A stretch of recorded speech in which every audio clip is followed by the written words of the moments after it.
Hi, this is Dr. Martha Lucas, and today I am doing part two of the presentation Food as Medicine. And I want to thank the American Acupuncture Council for this opportunity.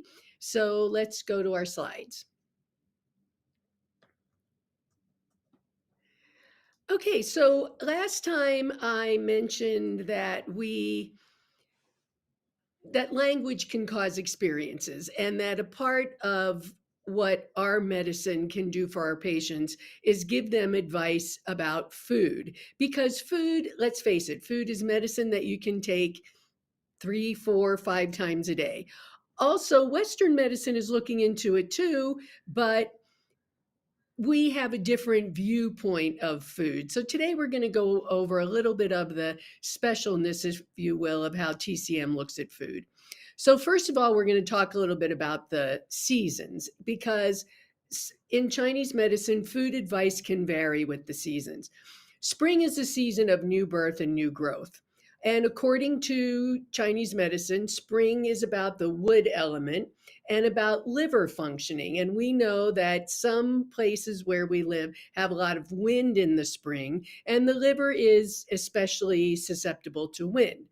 We know that it regulates qi, regulates emotions, and the liver is a part of our digestive system. If it's out of balance, then we can say that it's attacking the digestion. So we don't only think of spleen and stomach, but also obviously liver and gallbladder.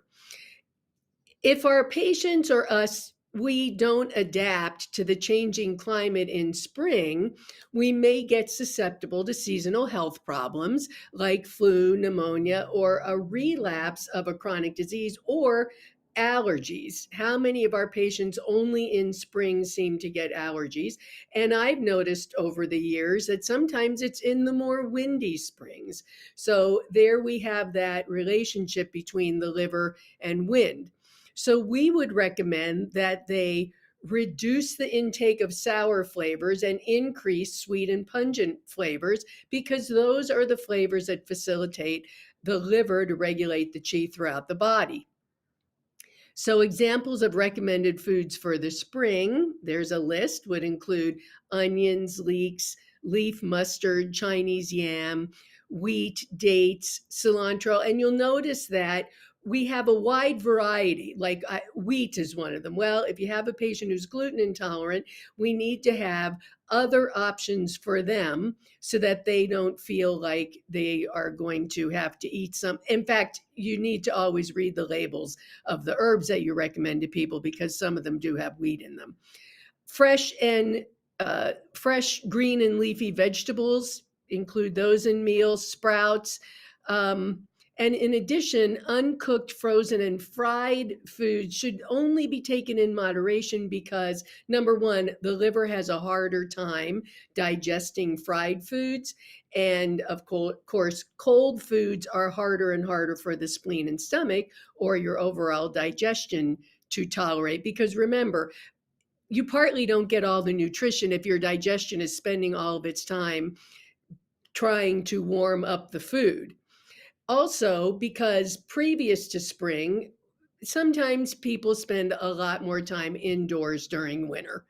Well, then they might more quickly develop a heat imbalance in the spring. So, some other symptoms people might have in the spring include having a more dry throat, bad breath, constipation, or a thick tongue coating, because those are heat signs, right?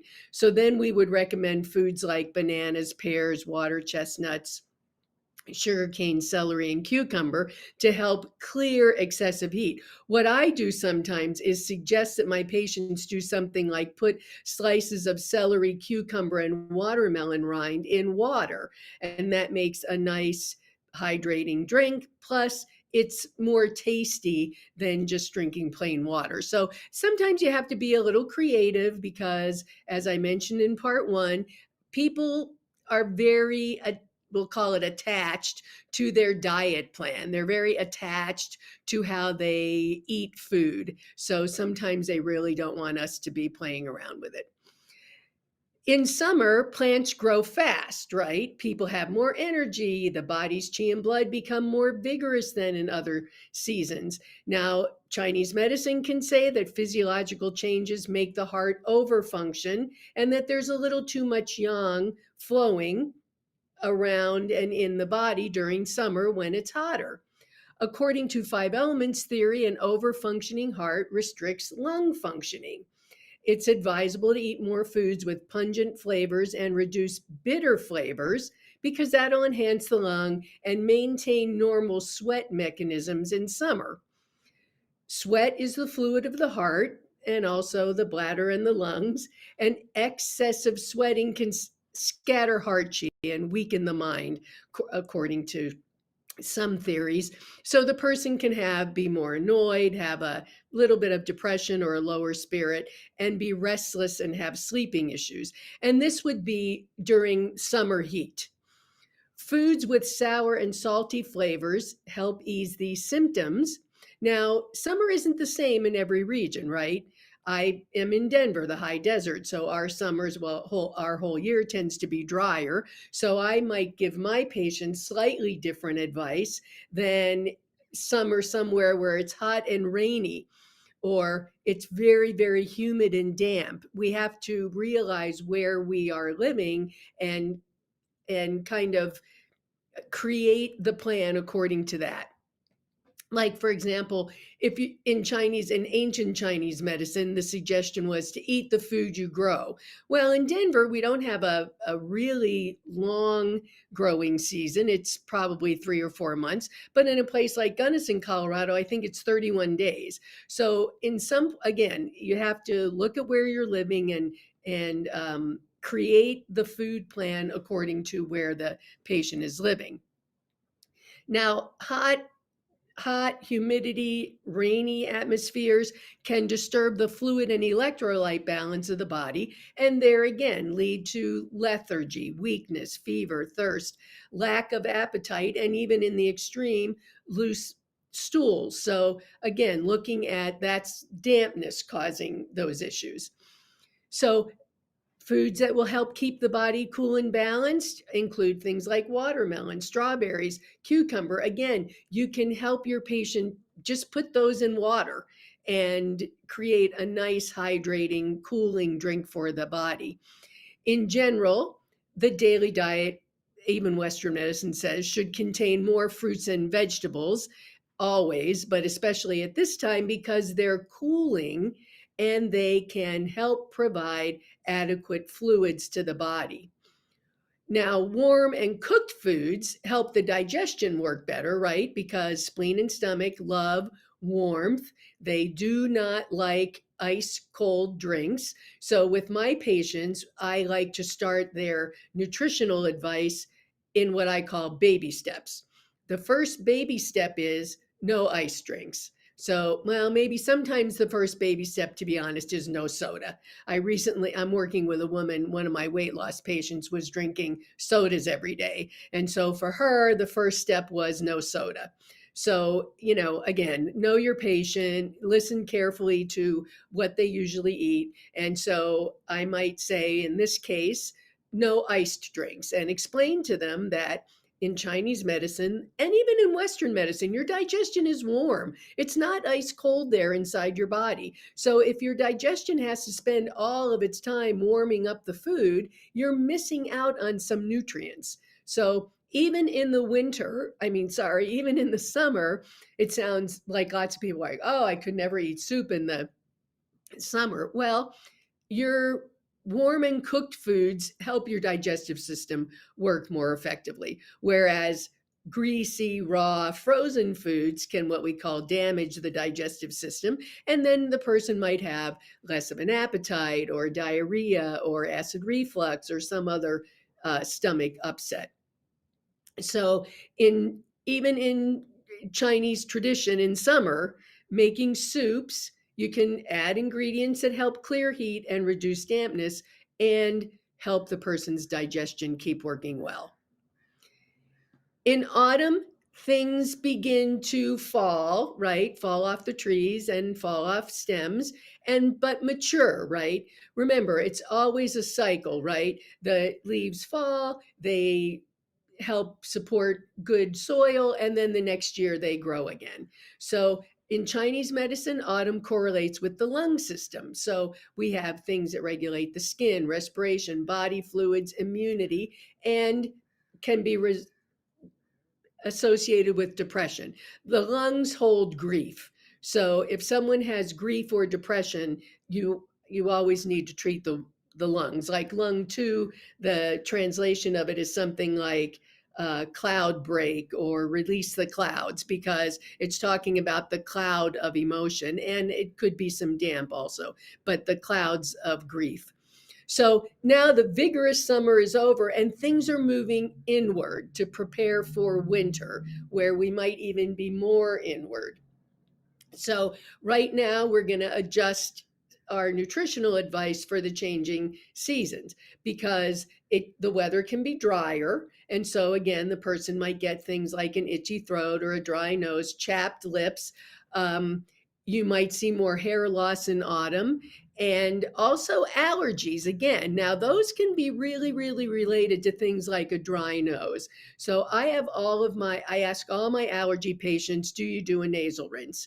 Because a lot of lung issues, it turns out, start up in the sinuses. So doing some sort of a nasal rinse, keeping your nose more hydrated, can help prevent things like the flu. For one thing, uh, it's less, the flu doesn't like dry nasal passages. So it's helpful to do a nasal rinse. And we'll need to promote body fluids because they're going to help lubricate the body as the weather is getting drier. So nuts and seeds are appropriate, pear, pumpkin, honey, dairy products. But again, remember, too much dairy is cloying and damp. I had a patient who was growing these tiny little clear nodules on his skin. They were so small, but you could feel them. Well, it turns out he drank, I'm serious, like a gallon of milk every 2 or 3 days, ate ice cream every night, the worst thing you can eat according to Chinese medicine, right?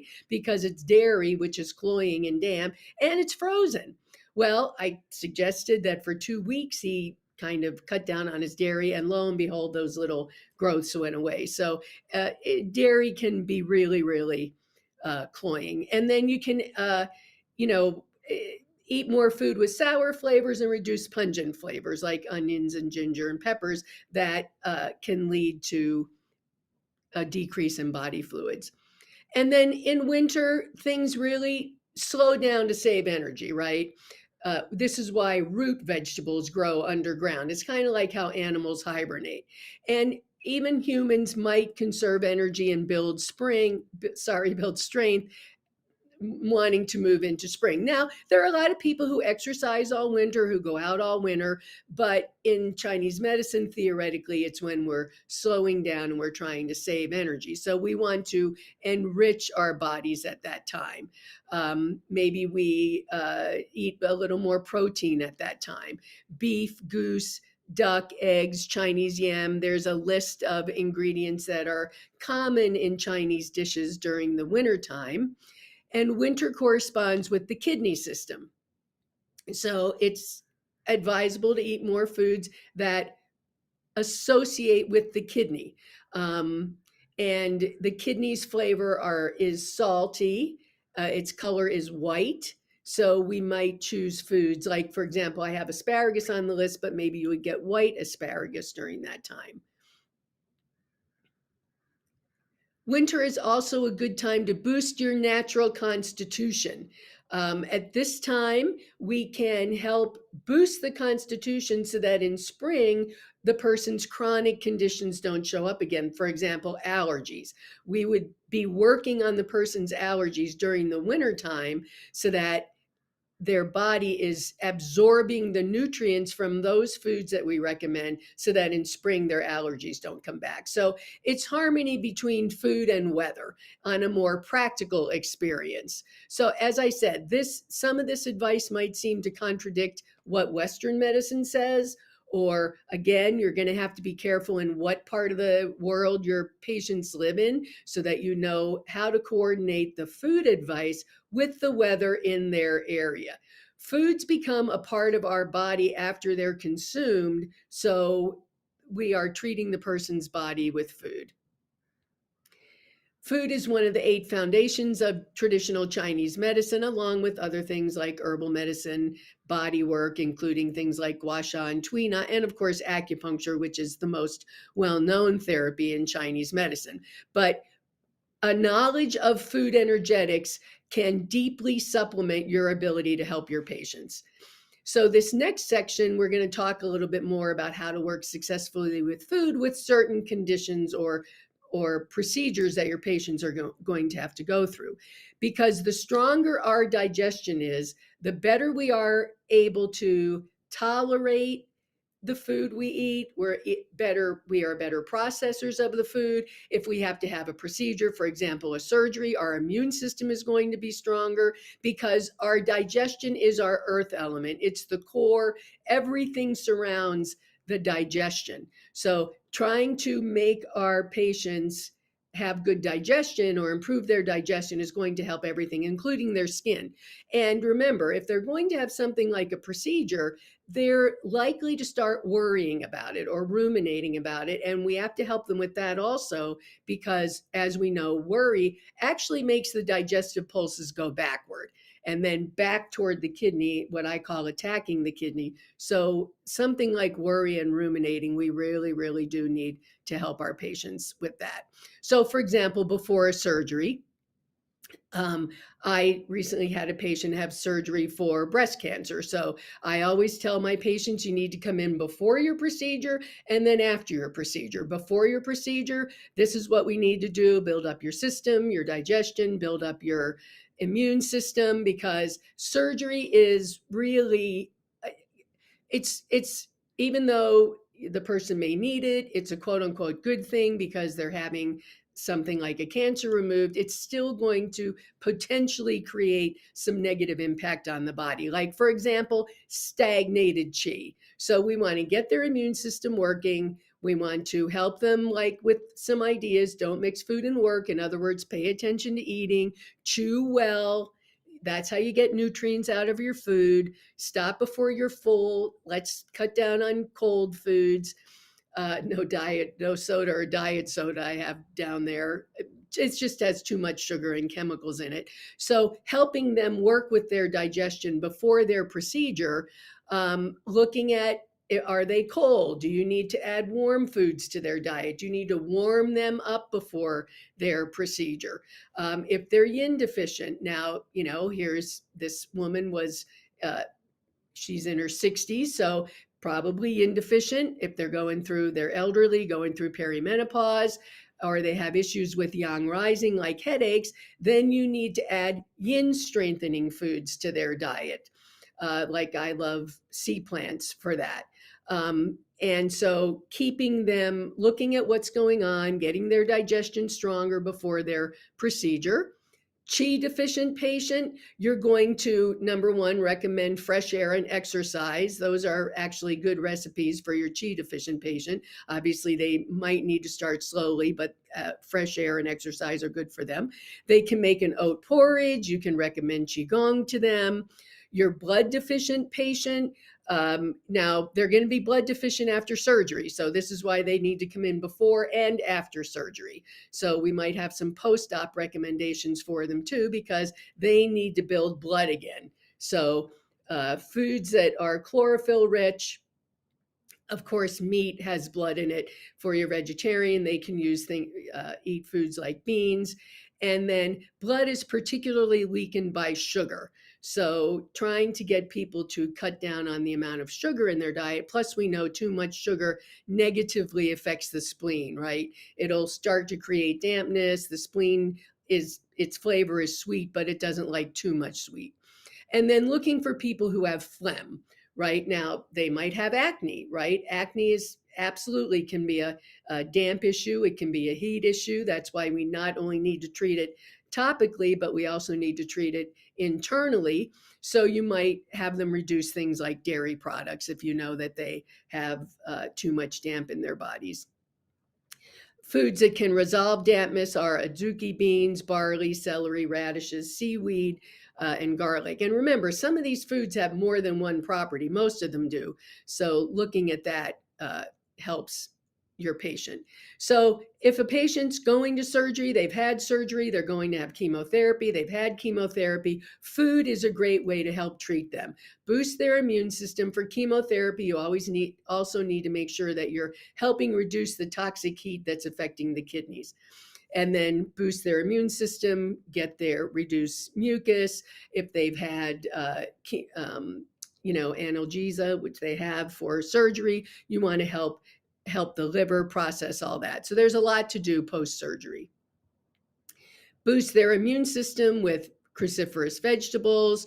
Garlic has antibiotic activities and inhibits viruses, so that might be helpful for them after their surgery. Deep water fish are rich sources of omega-3 fatty acids, and seaweeds, of course, for overall immunity boosting. Almonds have a lot of amino acids and essential fatty acids. Ginseng and chicken is a great combination for people recovering from surgery, childbirth, or prolonged illness. And then improving the digestion, you can use things like ginseng licorice tea. And ginger is, of course, great for the digestion. Oats strengthen digestion and build qi. Omega-3 fatty acids are important for immune function, brain development, and treating malnutrition. And then also another source of omega-3s is alpha-linolenic acid. And this is in vegetable oils, flaxseed, pumpkin seeds. So a lot of things we can do for our patients after and before surgery. Have them add dark green vegetables. The Western diet really doesn't include enough omega-3s. So anything we can do to help people get those into their bodies is important. As I said, sugar, they need to cut down on that. Especially processed sugar. Natural sugar takes longer to digest in the body, just like whole grains, but we need to have them reduce their sugar because it can actually damage the digestion and the immune system.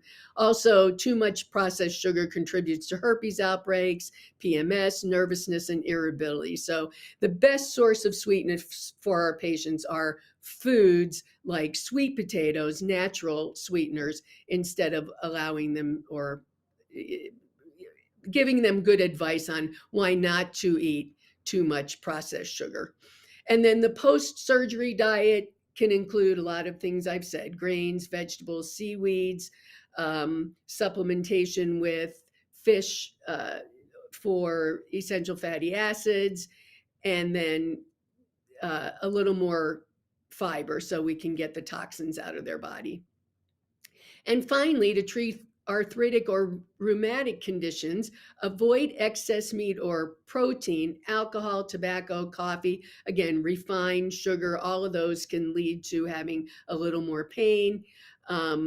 Some say nightshade vegetables can increase pain. And then I have down eat fresh goat milk because it's a more digestible fat and has a broader mineralization, but barley and wheatgrass, anything that's anti-inflammatory and detoxes. For example, I have that arthritis and rheumatic conditions can be treated well with the post-op diet that I just mentioned. So there you have advice about using food as medicine. It is one of the basic standard traditional Chinese medicine therapies that we can help our patients with. And again, this is Dr. Martha Lucas, and I want to thank the American Acupuncture Council for allowing me to share this information with you.